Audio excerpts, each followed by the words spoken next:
जीव विज्ञान में क्या क्या पढ़ लिया? हमने पढ़ लिया पादप वर्ग की, यानी कि प्लांट का जो क्लासिफिकेशन है वो पढ़ लिया, और एनिमल का क्लासिफिकेशन पढ़ लिया। ठीक है। अब आखिर ये लोग बने किससे हैं बच्चों? ठीक है।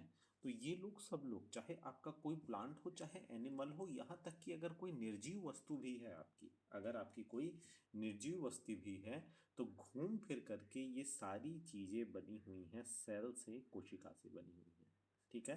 तो बायो की आज हम आत्मा को समझेंगे, इसके इसका बेसिक डेवलप करेंगे आप लोगों के अंदर। ठीक है। जो कि आपको मतलब क्या होता है, जब आप पुस्तकों से पढ़ते हैं तो पुस्तकों से देखिए क्या होता है, पहली चीज़ तो रीडिंग होती है। रीडिंग के बाद फिर दूसरा लेवल होता है उसको समझना होता है। समझने के बाद उसका चिंतन और मनन करना पड़ता है, और वो कल्पना करनी पड़ती है। तो कई बार क्या होता है कि हम पढ़ते पढ़ते वो चीज़ को की कल्पना को नहीं कर पाते हैं, क्योंकि जो एक बुक लिखने वाला राइटर होता है, ठीक है, तो अब यहाँ पे बहुत सारे आयाम आ जाते हैं। क्योंकि बुक लिखने की भी एक सीमा होती है, उसको बहुत ज़्यादा वो समझा के लिखेगा, एक एक चीज़ को एक्सप्लेन करके लिखेगा अगर, तो वो बुक आपकी पता चला 400 पन्ने की 800 पन्ने की हो जाएगी, और उसको देख करके आप डर जाएंगे और शायद कभी नहीं पढ़ेंगे। ठीक है। तो इसीलिए उसको सॉर्ट करने के लिए वो आपसे ये एक्सपेक्ट करता है, जैसे कोई एक इंटेलिजेंट व्यक्ति रहता है, वो एक्सपेक्ट करता है कि जो चीज़ लिखा है वो आप समझ जाएंगे। लेकिन अब होता क्या है, देखिए, जरूरी नहीं है कि उसकी भाषा शैली और उसके थॉट्स आपके थॉट्स और आपके माइंड के फ्रिक्वेंसी से मतलब जो है मैच कर जाएं। तो उसी सारे बुक को है ना, दुनिया जमाने की एनसीईआरटी पढ़ी है, विज्ञान में आप ले ले शीलवंत सिंह पढ़ी है, अरिहंत की इंसाइक्लोपीडिया पढ़ी है, फिर उसके बाद आप लेंगे आर एस गुहिया की बुक जो है बहुत प्रसिद्ध है ना। इसी के साथ अगर आप ले लेंगे तो है ना, एलन लोहिया जी की जो है मतलब सिविल सर्विसेज की इतनी मतलब प्रासंगिक बुक है। उसके बाद आप नीट के जो अलग अलग इंस्टीट्यूट के मटेरियल ले लें, चाहे आकाश आईआईटी हो, बंसल हो, कहीं की भी आप ले लें। ठीक है।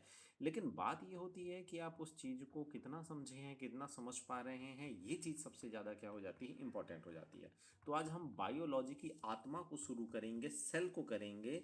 ठीक है। जितने भी प्लांट हैं, जितने भी एलिमेंट हैं, यहाँ तक कि ये एक पेन है या कोई भी निर्जीव वस्तु है, ये कहीं ना कहीं इस एक बेसिक यूनिट से बनी है। किससे बनी है? एक बेसिक यूनिट से बनी है। तो शुरुआत में ये जो जीवों की उत्पत्ति हुई थी, ठीक है, वो एक बेसिक फॉर्म में हुई थी, है ना। जैसे मैं उदाहरण के दूं, इस दुनिया में कोई भी चीज़ हो गई, जैसे मान लीजिए आपकी जैसे मान लीजिए ये मतलब जो है शर्ट है, मान लीजिए, तो ये शर्ट किससे बनी है? कहीं ना कहीं ये एक बेसिक यूनिट से बनी हुई है। ठीक है। किससे बनी हुई है बताइए? ये एक बेसिक यूनिट से बनी हुई है। और वो बेसिक यूनिट क्या है बताइए? वो बेसिक यूनिट इसका धागा है। जब मैं इसको निकालूंगा और ज़्यादा खोलूंगा तो खोलते खोलते समझ में आएगा कि ये किससे बना हुआ है बताइए? ये एक धागे से बना हुआ है। यानी कि इस सेट की एक बेसिक यूनिट क्या हुई, है ना, बेसिक यूनिट क्या हुई बताइए? धागा हुआ। ठीक है। तो इस बेसिक यूनिट के बारे में सर्वप्रथम किसने बताया था? रॉबर्ट हुक भाई साहब ने बताया था कि हर चीज इस दुनिया की, इस ब्रह्मांड की किसी न किसी एक बेसिक मतलब यूनिट से बनी हुई है। जैसे मान लीजिए, आप सबसे अच्छा उदाहरण बिल्डिंग का लीजिए। तो बिल्डिंग किससे बनी हुई है? बिल्डिंग कहीं ना कहीं जाकर के आपके ईंट से मिलकर के बनी है। किससे मिलकर के बनाई है बिल्डिंग बताइए? ईंट से मिलकर के बनी है। ईंट के ऊपर ईंट जोड़ा, उसके ऊपर ईंट जोड़ा, उसके ऊपर ईंट जोड़ा। अब इन सभी ईंटों को आपस में जोड़ दिया, तो जोड़ने के बाद क्या हुई बताइए? ये एक बिल्डिंग बन गई। और यही बिल्डिंग क्या है बताइए? बेसिक यूनिट है।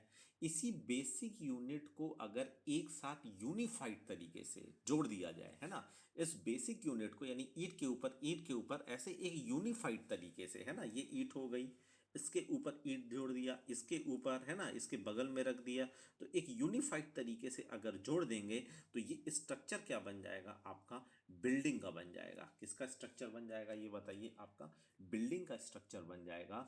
तो अब उस बिल्डिंग की बेसिक यूनिट की हम बात करेंगे कि इस बिल्डिंग की बेसिक यूनिट क्या है, तो वो बेसिक यूनिट क्या होगी बताइए? ईंट होगी। क्या होगी बच्चों? ईंट होगी। ठीक है। तो इसी प्रकार मतलब हर हर चीज किससे बनी हुई है? बेसिक यूनिट से मतलब बनी हुई है। और इसी बेसिक यूनिट को दो पार्ट में डिफाइन किया गया। ठीक है। एक कितना बताइए? आपका स्ट्रक्चर, और दूसरा फंक्शनल। ठीक है। स्ट्रक्चर यानी संरचनात्मक, और फंक्शनल यानी कार्यात्मक। ठीक है ना।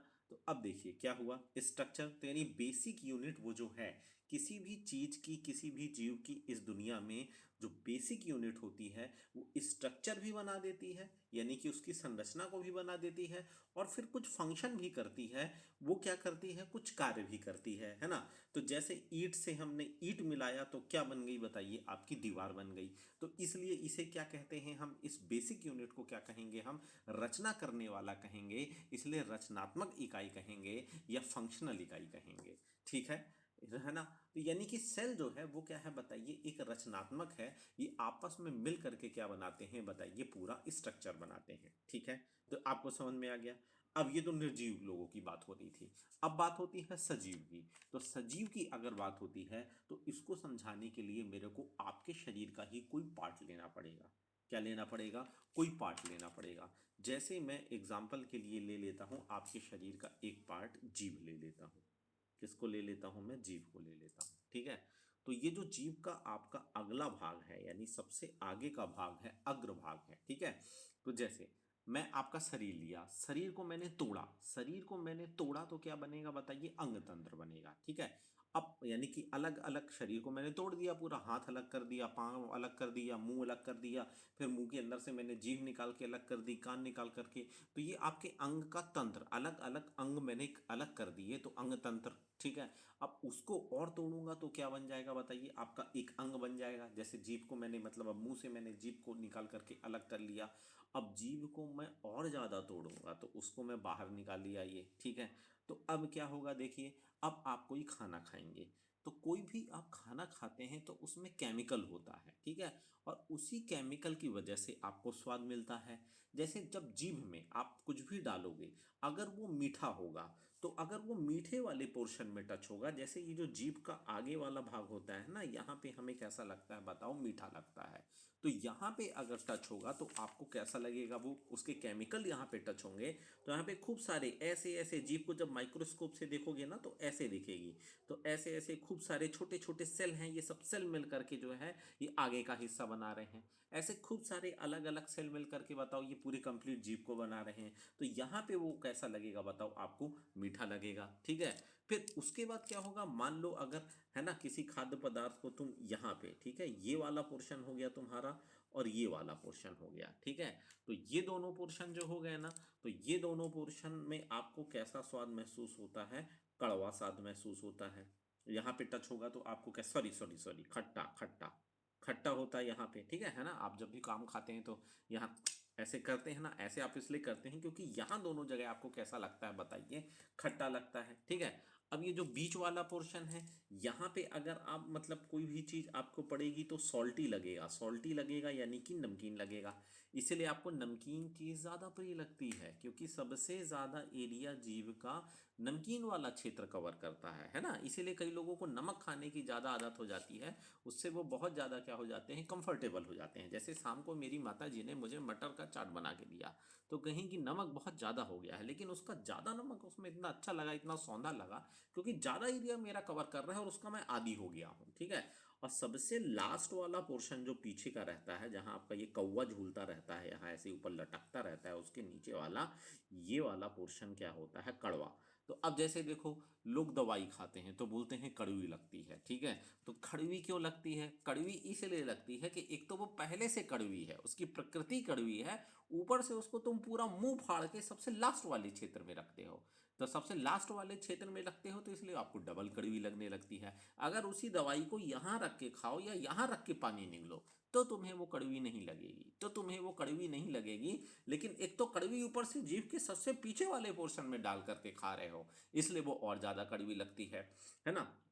तो अब मैं ये बता रहा था कि ये क्या है बताइए, ये कंप्लीट जो है, यहाँ की कुछ अलग अलग सेल हैं जो मीठा स्वाद करा रही हैं, यहाँ की कुछ अलग अलग सेल हैं जो खट्टा स्वाद करा रही हैं, यहाँ की कुछ अलग अलग सेल हैं जो नमकीन स्वाद करा रही हैं, और यहाँ की कुछ अलग अलग सेल हैं जो कड़वा स्वाद करा रही हैं। और ये सभी सेल मिल करके, ये सभी सेल, ये सभी छोटे छोटे सेल मिल करके क्या कर रही हैं, एक स्ट्रक्चर बना रही हैं। इसी स्ट्रक्चर को आप जीभ कहते हो। तो जीभ क्या है बताओ, ये खूब सारे छोटे छोटे सेलों से मिलकर के बनी हुई है। तो ये सेल क्या कर रही है, ये सेल आपस में मिलकर के एक कंप्लीट जीव का निर्माण कर रही है, इसलिए इसे स्ट्रक्चर यानी कि संरचनात्मक इकाई कहते हैं। ठीक है, अब ये फंक्शन भी करती है, ये फंक्शन भी कर रही है। ये जो सेल है तो ये मिलकर के बने भी हैं, जैसे वो जो दीवार है आपकी बन गई, तो बन गई तो स्ट्रक्चर बन गया। अब क्या दीवार क्या क्या फंक्शन करती है, ठंड से बचा रही है, धूप से बचा रही है, धूल से बचा रही है, धुएं से बचा रही है, बारिश से बचा रही है, तो ये सब क्या है बताइए, ये सब उसके क्या है बताइए, ये फंक्शन है। तो उसी प्रकार अब यहाँ पे ये जो सेल है ये मिलकर के एक स्ट्रक्चर बना ले रही है। वह स्ट्रक्चर क्या है, वह स्ट्रक्चर आपका जीव है। और यही यही कंप्लीट जीव फिर क्या कर रही है बताइए, फंक्शन भी कर रही है। वो फंक्शन क्या है बताइए, कड़वा लग रहा है, नमकीन लग रहा है, खट्टा लग रहा है, मीठा लग रहा है। इसलिए यहां से सेल की डेफिनेशन निकल करके आती है कि सेल वह जीव की छोटी से छोटी इकाई होती है, क्योंकि ये छोटी इकाई छोटी इकाई छोटी इकाई मिलकर के मीठा लगा। और यहां मीठा ही क्यों लग रहा है, क्योंकि एक ही प्रकार की सेल मिलकर के,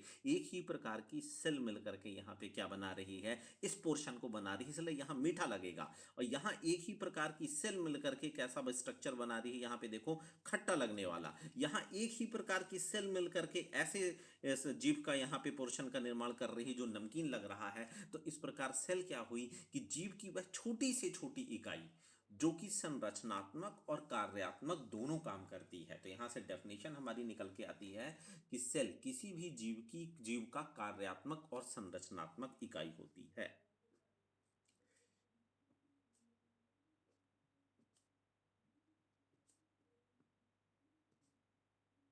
कार्यात्मक प्लस संरचनात्मक इकाई होती है। ठीक है, अब देखिए, अब तक आप पुस्तक में ये सब चीज़ पढ़ते होंगे, इसके लिए एक्वेरियम एक्वेरियम ये सब का एग्जाम्पल देखते होंगे। आप देखिए कि क्यों इसको आखिर कहते हैं संरचनात्मक, क्योंकि ये मिल करके एक स्ट्रक्चर बना ली जीव। और फंक्शन क्यों कहते हैं, क्योंकि स्ट्रक्चर बनाने के बाद ये फंक्शन भी कर रही है। और फंक्शन क्या कर रही है मैंने आपको पूरा करके यहाँ पे बता दिया। तो देखिए, इस तरह से बायो के एकदम डीप कॉन्सेप्ट को पकड़ेंगे ना तो ये विषय में मतलब आपको आनंद आने लगेगा। ठीक है, और आप चरम स्थिति में पहुंच जाएंगे। ठीक है,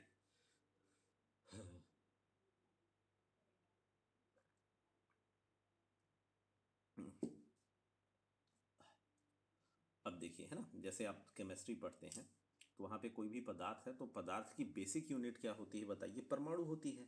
अब उसी परमाणु से मिलकर के ही क्या है बताइए, सब आपस में क्या है बताइए बने होते हैं। ठीक है, तो अब देखिए, है ना, तो आपने देखा ना, शरीर को हमने तोड़ा तो अंग तंत्र बना, अंग तंत्र से अंग, और फिर अंग से फिर आपका क्या बनता है, ऊतक बनता है। और फिर ऊतक से आपकी क्या बनती है, कोशिका बनती है ना। तो अब यहाँ पे अगर आप अब देखिए सेल, अब सेल है ना, सेल के अंदर भी जाओगे ना, आगे हम पढ़ेंगे फिर, है ना, पादप सेल, पादप कोशिका और जंतु कोशिका।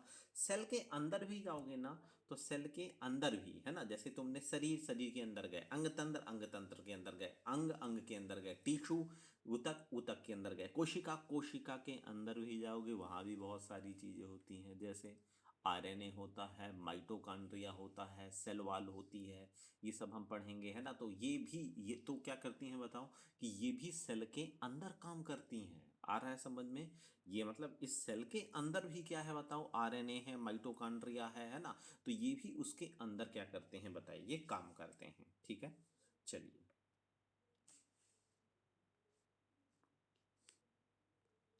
अब देखिए आगे बढ़ते हैं तो समझिएगा।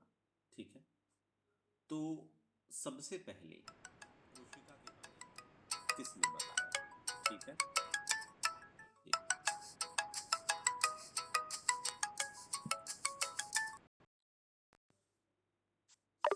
सबसे पहले कोशिका के बारे में किसने बताया, अगर हम इसकी बात करें, ठीक है, तो सबसे पहले कोशिका के बारे में रॉबर्ट हुक ने बताया।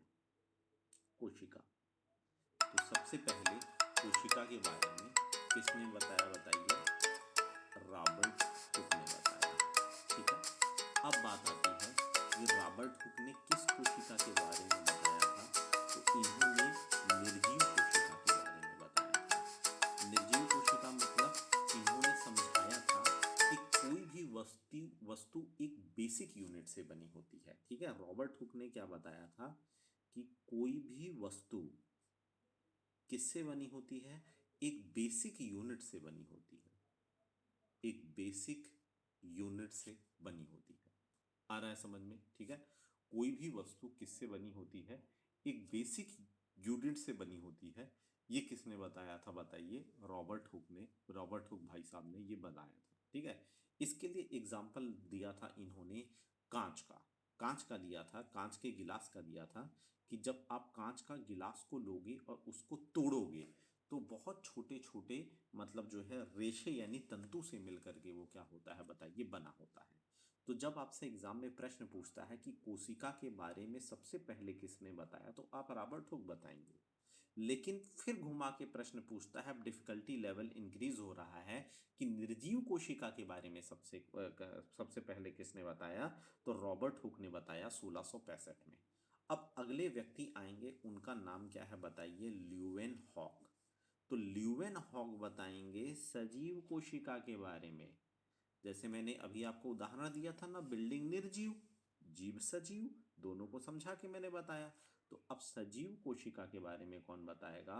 तो ल्यूवेन हॉक। तो एग्जाम में प्रश्न पूछता है कि सजीव कोशिका या जीवित कोशिका के बारे में सबसे पहले किसने बताया, तो वहां आपको रॉबर्ट को ल्यूवेन हॉक दोनों दिया रहेगा, लेकिन आप कंफ्यूज हो जाएंगे, है ना?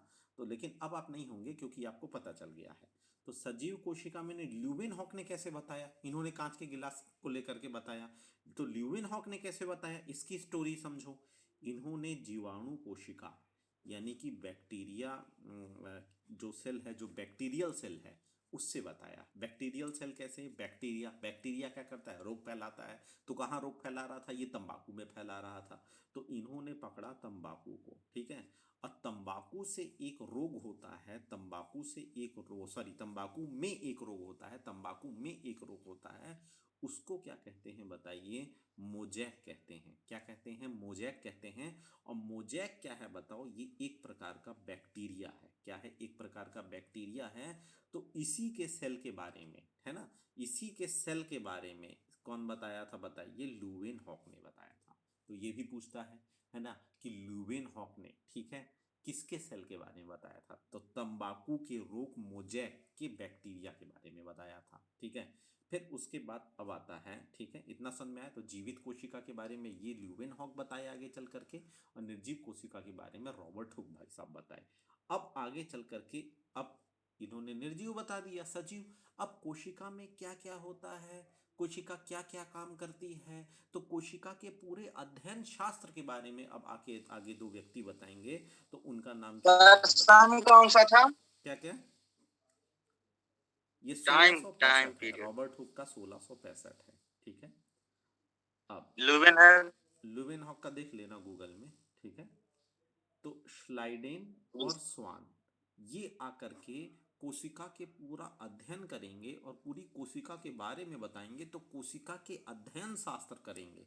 तो कोशिका के अध्ययन शास्त्र को हम क्या कहते हैं? कोशिका विज्ञान, या इंग्लिश में क्या कहते हैं? साइटोलॉजी। तो पूछता है कि कोशिका विज्ञान के बारे में किसने बताया? तो श्लाइडेन और श्वान ने बताया। इन्होंने कोशिका सिद्धांत दिया, कोशिका विज्ञान दिया, या जिसे कोशिका का अध्ययन शास्त्र कहते हैं या साइटोलॉजी कहते हैं। ठीक है ना? और इसी को हम कोशिकावाद भी कहते हैं। किसी भी शब्द के आगे यदि वाद जुड़ जाता है तो उससे संबंधित सिद्धांत, है ना, जैसे आप संविधान पढ़ते हैं ना, तो पूछता है 3 नंबर में जैसे कि संविधानवाद क्या है, आ रहा है समझ में? तो किसी भी आगे के वाद जुड़ जाता है तो उससे संबंधित सिद्धांत। अब जैसे सेल के बारे में बात करें, तो आधुनिक समय में तो अब सेल के बारे में और ज्यादा विस्तृत अध्ययन हो गया है। क्या हो गया है बताइए? और ज्यादा विस्तृत अध्ययन हो गया है। यानी अब तो सेल के अंदर भी सेल आ गई है, सेल के अंदर भी सेल, यानी स्टेम सेल। अब तो स्टेम सेल की भी बात होने लगी है। तो अब इसी का जो है, तो मतलब जो है, तो कहना चाहिए दायरा और ज्यादा विस्तृत और क्या है बताइए? व्यापक होता जा रहा है। ठीक है, अब जैसे जैसे पहले सेल बनी तो सेल एकदम सिंपल रही। अब जैसे जैसे समय आगे बढ़ता गया तो सेल कॉम्प्लेक्स और कॉम्प्लिकेटेड होती गई। कैसे? जैसे जीवन का जो पहला दौर था तो सूची कैसा था? बहुत सिंपल था। मनुष्य क्या करता था? आदिमानव था, सिर्फ भूख मिटाने के लिए अपना शिकार करता था, बस हो गया। फिर जीवन आगे बढ़ता गया तो मनुष्य धीरे से घर बनाना शुरू कर दिया, धीरे से शादी करना शुरू कर दिया, बच्चे पैदा करना शुरू कर दिया, अच्छी नौकरी, व्यापार, बिजनेस, पैसा। उसके बाद वर्तमान समय में हम देखें तो अब एक अच्छी लाइफ स्टाइल मतलब व्यक्ति बनाना शुरू कर दिया है ना। आज रोटी कपड़ा और मकान तक सीमित नहीं हो गया है। रोटी कपड़ा मकान के बाद बहुत सारी चीज़ें आती हैं, घूमना फिरना, एक परिवार रेस्टोरेंट में उठना बैठना, खाना पीना, है ना, बहुत सारी एंटरटेनमेंट की चीज़ में है। और मनुष्य आज के डेट में एंटरटेनमेंट बहुत करना चाहता है, तो इससे ज़्यादा से ज़्यादा अपनी लाइफ को वो कॉम्प्लेक्स करता जा रहा है, अपनी ज़रूरतों को बढ़ाता जा रहा है। इससे क्या हो रही है, उसको दिक्कतें हो रही हैं। फिर जब वो उसकी ज़रूरतें पूरी नहीं हो पा रही हैं तो उसको कष्ट हो रहा है, क्लेश हो रहा है, नाना प्रकार के वो मानसिक तनाव ले रहा है। सोचिए ना, आप कोविड के समय कितना सिंपल जीवन जी रहे थे, तो आपको जीवन की सिंप्लिसिटी समझ में आ गई। ठीक है, तो इस प्रकार से देखिए, दुनिया में ऐसे सेल भी क्या हुई, सबसे पहले की जो सेल थी, सबसे पहले की जो सेल थी, तो वो बहुत ही ज्यादा क्या थी बताइए, सिंपल थी।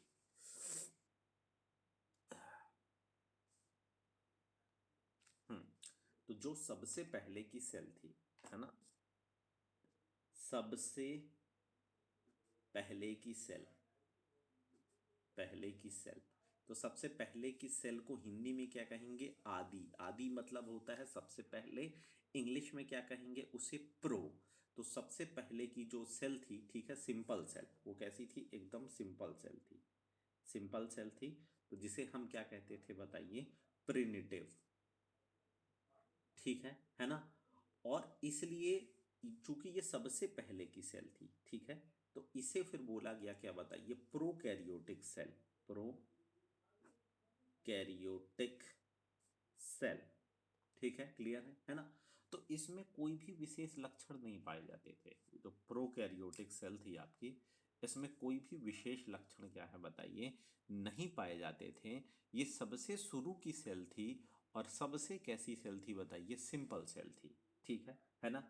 इसलिए इस सेल को प्रोकैरियोटिक सेल कहा गया, यानी सबसे पहले की जो सेल है, यहीं से हमारे सबसे प्राथमिक जीव बने हैं, यहीं से हमारे सबसे क्या बने हैं बताइए, प्राथमिक जीव बने हैं, है ना। मैंने आप लोगों को पढ़ाया था ना पूरा जीवों का वर्गीकरण, तो याद करिए, सबसे पहले जिनमें जो मेरू रज्जु यानी कि स्पाइनल कॉर्ड नहीं पाई जाती है, तो सबसे पहला पूरी फेरा, याद करिए, है ना। तो वो सबसे सिंपल सेल के बने थे, है ना, उसमें आपको सिर हाथ पाँव मुंह ये सब कुछ नहीं दिखता है। और उसी में उदाहरण में हम और आ जाते हैं, तो अमीबा, अमीबा, है ना, जैसे जो अमीबा होती है ना, ये तो ये सबसे प्राथमिक जीव थे सबसे पहले, है ना।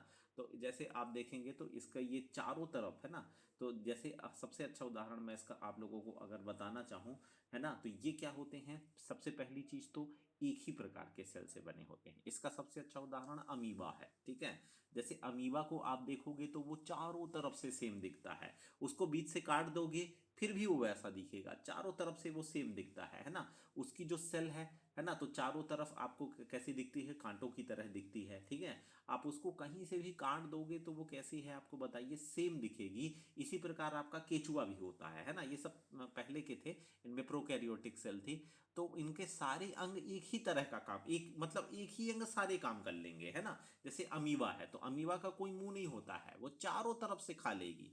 वही उसकी सेल जो है सारे काम कर लेगी, क्योंकि वो सिंपल है, वही मुंह खा भी लेगा वहीं से, और वहीं से वो क्या कर लेगा, खाना को पानी भी पी लेगा, और वहीं से फिर पचा भी लेगा। ठीक है, तो अमीबा का आपने कभी भी मुंह नहीं देखा होगा, इसीलिए। ठीक है, क्योंकि ये एक ही प्रकार के सेल होते हैं और एक ही सर प्रकार का ये फंक्शन करते हैं। हाँ, बताइए। पैरामीशियम भी आएगा इसमें। हाँ आएगा ना, बता रहे हैं, सारी चीज बता रहे हैं। ठीक है ना। तो मतलब ये सारे क्या है, बहुत ही सिंपल सेल के थे, है ना। जैसे अगर देखो, जैसे हम अपने को बात करें तो हमारा शरीर बहुत कॉम्प्लेक्स, ह्यूमन बॉडी बहुत कॉम्प्लेक्स बोली जाती है। क्यों कॉम्प्लेक्स बोली जाती है, क्योंकि हमारे पास मुंह है, नाक है, कान है। तो ऐसे हमारा मुंह कुछ अलग फंक्शन कर रहा है, कान अलग कर रहा है, नाक अलग कर रही है, तो अलग अलग चीजें अलग अलग फंक्शन कर रही हैं, तो इसलिए हमारा शरीर क्या हो गया, कॉम्प्लिकेटेड होता गया। ठीक है, और हमारे हर पार्ट का अलग अलग काम होता है। क्या होता है बताइए, हमारे हर पार्ट का अलग अलग काम होता है। जैसे आप देखेंगे, सांस लेते हैं, आप कैसे सांस लेते हैं, नाक से वायु को अंदर लेते हैं, तो नाक वायु को अंदर लेने का काम कर रही है। उसके बाद एक नली से होकर के वो फेफड़े तक जाती है, तो फेफड़ा क्या कर रहा है बताइए, पंप कर रहा है। ठीक है, ले रहा है, छोड़ रहा है, ले रहा है, छोड़ रहा है, आ रहा है समझ में। इसी तरह आप खाना खाते हैं तो मुंह से खाना खाते हैं, वहां लार मिलती है, आहार नली से फिर वो अंदर जाता है, फिर अमाशय में पचता है, बड़ी आंत में, छोटी आंत में। तो इस प्रकार से आप देख रहे हैं कि अलग अलग सेल, है ना। जीभ, अब जीभ के अंदर भी चले जाओ तो वो एक अलग सेल है। तो ये सब मिल करके, इतने सारे मिल करके पूरा फंक्शन कर रहे हैं। अब आपकी पूरी बॉडी में क्या है, पूरे सेल से बना है। अब सेल को जीवित रहने के लिए इसमें फिर एक ब्लड सर्कुलेशन सिस्टम बना दिया गया, और फिर उस ब्लड सर्कुलेशन सिस्टम से पूरे ब्लड को शरीर में दौड़ाया गया। अब आपको कहीं चोट लगती है, कुछ काम करना रहता है, कुछ आप सोचते हो, तो ये सारी चीज़ें सोचने समझने की क्षमता को विकसित करने के लिए आपके अंदर नर्वस सिस्टम बना दिया गया। अब वो नर्वस सिस्टम आपको क्या है करता है, गाइड करता है, सोचता है, समझता है, आप कौन सा काम करेंगे इसके लिए आपको वो गाइड करता है, बोलता है, आदेश देता है। तो इस प्रकार से पूरी ह्यूमन बॉडी बनी है। तो ये कैसी बताइए, बहुत ज़्यादा कॉम्प्लेक्स है। लेकिन सबसे शुरू की जो सेल थी तो वो एकदम सिंपल थी, जैसे अमीबा, उसमें मुंह नहीं होता था, उसमें आपका ना कोई पाचन तंत्र था, ना श्वसन तंत्र था, कुछ भी नहीं था। मैंने पढ़ाया, आप याद करिए तो आप बहुत अच्छे से कनेक्ट कर पाएंगे अगर आपने क्लास को रिवाइज किया होगा तो, कि मैं क्यों बात करता था कि इसमें पाचन तंत्र नहीं है, इसमें उत्सर्जन तंत्र नहीं है ना, क्योंकि धीरे धीरे डेवलप हुए, है ना। तो इस प्रकार से मतलब अमीबा जो सबसे शुरुआती सेल थी, प्रोकैरियोटिक सेल थी, वो एक ही सेल सारे ही काम कर लेती थी, क्योंकि वो क्या थी बताइए, एकदम सिंपल थी। ठीक है, क्लियर है ना। तो इस प्रकार से मतलब आपने, आज मैं आप लोगों को एक बेस बनाया हूँ थोड़ा सा सेल का, कि जिससे आप सेल के बारे में समझो और पुरानी क्लास से कनेक्ट करके देखो कि जो पादप वर्ग की और जो जंतु वर्ग की मैंने आप लोगों को पढ़ाया था, तो उसमें सेल को जा करके देखना कहाँ पे क्या क्या मतलब कैसे हो रहा है। ठीक है। तो आज चूंकि मकर संक्रांति थी तो इसलिए थोड़ा सा मतलब जो है तो व्यस्तताएं हो गई, और चूंकि हम गैप करना नहीं चाहते थे तो इसलिए हमने कहा आज भी कक्षा ले ली, आप लोग का रिदम ना टूटे। ठीक है। तो आज की क्लास में बस हम इतना ही करते हैं, आपका एक बेस डेवलप करना था।